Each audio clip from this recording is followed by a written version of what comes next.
अस्सलामु अलैकुम वरहमतुल्लाहि वबरकातुहू। अब्दुल करीम आज़ाद मुखातिब हूँ।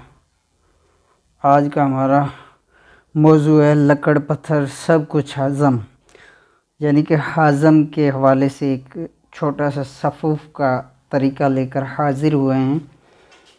जो ही ईद करीब आती है तो खाना पीना भी बढ़ जाता है, तो ऐसी सूरत में ये सफ़ूफ़ इंतहाई कारगर और मुफीद साबित हो सकता है।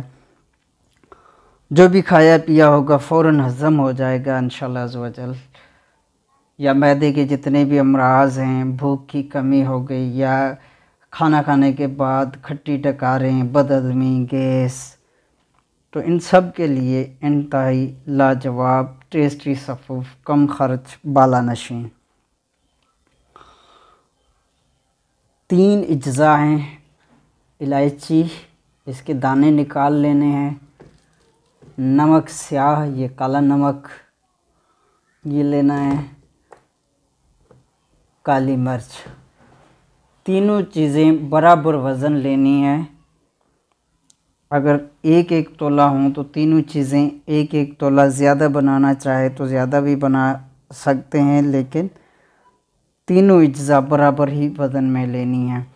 इलायची के दाने निकालने के बाद जो कि दानों का जो वज़न होगा उसी हिसाब से बाकी दोनों अज्ज़ा, काला नमक और काली मिर्च, ये उसी हिसाब से वज़न कर लीजिएगा। बाद लोग क्या करते हैं कि इलायची छिलके समेत वज़न कर लेते हैं और जब दाने निकालते हैं तो आधे से भी कम हो जाते हैं। यहाँ पर सिर्फ दानों का वज़न है।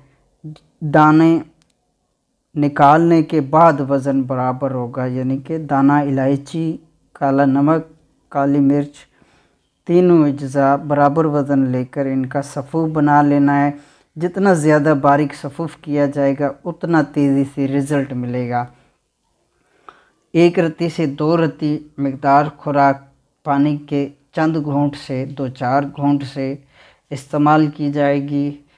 खाने के बाद अगर भूख ना लगती हो तो ऐसी सूरत में खाने से 15-20 मिनट या आधा घंटा पहले, और अगर खाना खाने के बाद बदहज़मी, खट्टी डकारें, गैस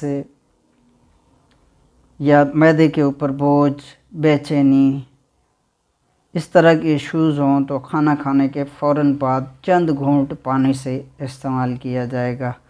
तो इंशाअल्लाह अज़्ज़ व जल बदहज़मी के जितने भी इश्यूज़ होंगे वो चंद ही मिनट के अंदर अंदर दूर होना शुरू हो जाएंगे। और भूख ना लगती हो तो ऐसी सूरत में खाने से पहले खाया जाए तो ज़बरदस्त भूख लगती है। तो ये बनाकर इस्तेमाल कीजिए, फ़ायदा हासिल कीजिए। आपकी दुआओं का तालिब, अब्दुल करीम आज़ाद।